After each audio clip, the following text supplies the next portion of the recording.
You guys asked me for it, so here it is. Weird things that vloggers do, part 2. And I'm gonna be the first one to tell you that some of these things I am guilty of, some of these things you may be guilty of. Do not feel bad, all of this is in jest. We all have our own way of filming. We have our own style of vlogging, blogging, Instagramming, Twittering, tweeting, whatever it is. We all have our own style, but sometimes we can sit down and make fun of ourselves and each other in jest, of course, just a little bit. So today I'm going to be doing my part 2 video. If you have not seen my first video, please go check it out. There will be a link below. So just in case you're like, but you didn't talk about this, I might have covered it in the first video. Let's get started on this video because I have a lot of things that need to be addressed. The first thing I want to address is vloggers who use fire as clickbait. If you have not seen what I'm talking about, it's basically when a vlogger holds a lighter up to a random item. So for example, this is my poor vanishing stick. If I was trying to get the clickbait, I would hold the product up like this and the fire underneath it.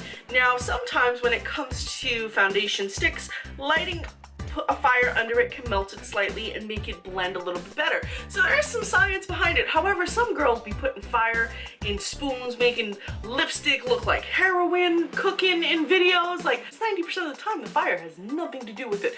Nothing is being melted. It's just the vlogger eventually goes, which is another thing that I want to quickly address. How many times are you watching a video, especially on Instagram, where, and by the way, I'm a little bit guilty of this, I think I've done this twice, where you'll be watching somebody and they'll be showing you something that maybe is lipstick for the lips, about to put on their lips, and they're like,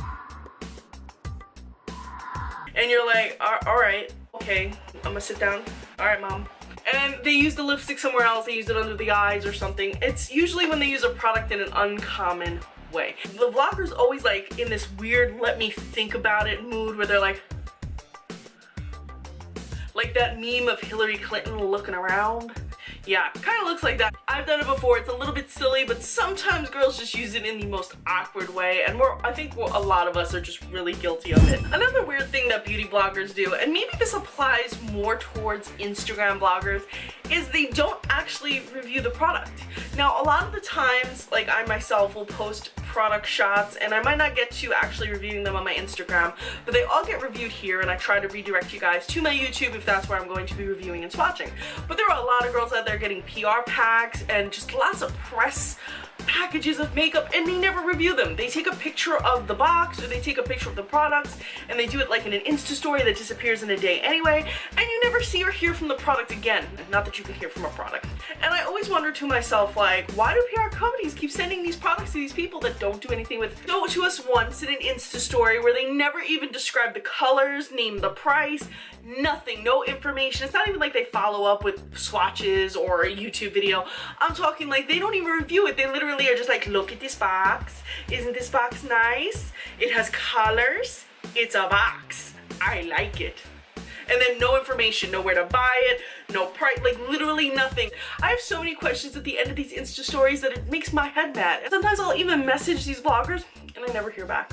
And I'm just like, crickets. And that brings me to another point. A lot of vloggers, especially recently, especially on Instagram, have been using Snapchat filters. Like, I get it. That flower crown looks beautiful on you. You go, girl. You're sexy. You got it. So pretty. Look at your flawless skin. But we all know that that's not real. That's a Snapchat filter. You can't do makeup selfies and constantly post Snapchat filters. I mean, 1 or 2 are fine. But if it's all Snapchat filters, how are we gonna know what your makeup actually looks like? And I wanna see what your makeup actually looks like, girl. I want to root for you. Let me root for you. Now, this next issue I think is something that new vloggers do. If you're a new beauty vlogger, let me school you in Beauty Vlogger 101, lighting, lighting, lighting. It is so important. If you're filming your videos in low light, we can't see the swatches, we can't see what you're doing, and trust me, we want to see what you're doing. Hey everybody, today I'm going to be filming a review on this lipstick. It's so pretty. As you can tell by me showing it to you, it is such a beautiful shade, and I'm wearing it here today. Isn't it gorgeous? You want to show us the products, we want to see the products. Help us. If you can't afford a lighting setup, that's okay, because the sun is free. Sit next to a window, go outside. Fresh air is good for you. Unless you live in Alaska or Antarctica or any other place that has prolonged darkness, trust me, you can go outside. Nobody wants to see a video where we can't see what you're doing. This next weird thing is something that girls who do outfit of the day videos. So maybe this isn't so much a beauty vlogger, but more of a fashion vlogger thing, though beauty vloggers do it too. Always looking down. Like, I'll be honest, when I film my shots, I look down for my makeup so you can see the makeup on my lids. But if you're doing a full body shot with your outfit and you're looking down, some girls are like really arched over. Girl, did you lose your keys? Did your contact fall out? Is your baby down there? Like, I have so many questions that I wind up not even paying attention to their outfit. Like, stop looking down all the time. Show me your beautiful face. I want to see it. Another thing that beauty vloggers do, especially if you have full and luscious lips, is putting the tube of lipstick between your lips. I personally was not blessed with big lips, so when I put a lipstick between my lips, I wind up looking like Amy Schumer. Not even Amy Schumer wants to look like Amy Schumer. So no, very bad look for girls like me.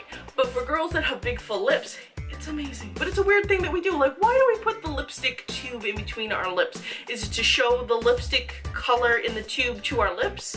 I mean, we could hold it. We don't need to put the tube in our lips. I mean, that's not exactly sanitary. Then it makes me wonder, like, if I go to this girl's house and I touch all her lipsticks, are they gonna all have spit on them? Does she disinfect them? It leaves me with more questions than answers, and that's worrisome. But it does make for some really good artistic pictures. Speaking about lips, one thing that beauty vloggers do, and I'm guilty of it as well, overlining the lips. Listen, I couldn't give up about Kylie Jenner, but sometimes you just want to have full lips because you know what, they kind of look prettier. Not on everybody, but I feel like on myself they would be pretty, so I tend to overline my lips. Some girls go a little bit too far with it, like, why is your lip liner right under your nose? Like Hitler lipstick going on. Like, don't do that. It's not good. And last but not least, let's talk about the weird things that beauty vloggers apply their makeup with. I have seen girls use everything from knives to condoms. Like, girl, you're gonna hurt yourself. What? No. I mean, I can understand when girls are doing things. I can understand when vloggers are doing things in a creative manner where it's like you're using something uncommon. I can even understand the condom because it's kind of like the silly sponge. But why wouldn't you think saran? Why would your mind immediately go to condom rather than saran wrap? I realize it's an oversaturated market and you're trying to be cute and clever, but like, is anybody really gonna use a condom? Do you really want that rubberized smell on your face? Nobody ever really addresses the rubberized smell, that latex smell, unless you're using latex free. But then who would want to go out of their way to buy a latex free box of condoms just to apply your makeup with? Those items are like really dangerous. I worry. Today I'm gonna apply foundation with this pine cone, and then I'm gonna blend it out with this Furby. Look at the smooth texture. Next up, I'm applying some concealer with this snow globe. You just dip the snow globe in the concealer, and then you dab it under the eye like this. Now to really blend that in, you're going to want to pull out your condom. No glove, no love. Protection. There we go. Nice and slow. Do the other eye too. But I say this all in jest, but some of these items are a little bit out there. Now you're gonna take your knife. Oh, am I bleeding? Am I pretty now? Just blend it in, like blush. Just use your blood like blush. It's beautiful. It's so beautiful. I'm just gonna take this bottle of maple syrup and I'm gonna apply mascara with it. So I think that just about wraps things up. If you guys have anything you'd like to add, please leave me some comments below. I may add them into a third video, so please be sure to leave me some comments or your thoughts, anything you think I should add. If you haven't checked out the first video, please be sure to check it out. Guys, as always, if you liked this video, please be sure to subscribe and hit the bell so you can be notified when I post new content. As always, guys, thank you so much for watching, and please be sure to follow me on Instagram. I'm Recycled Stardust.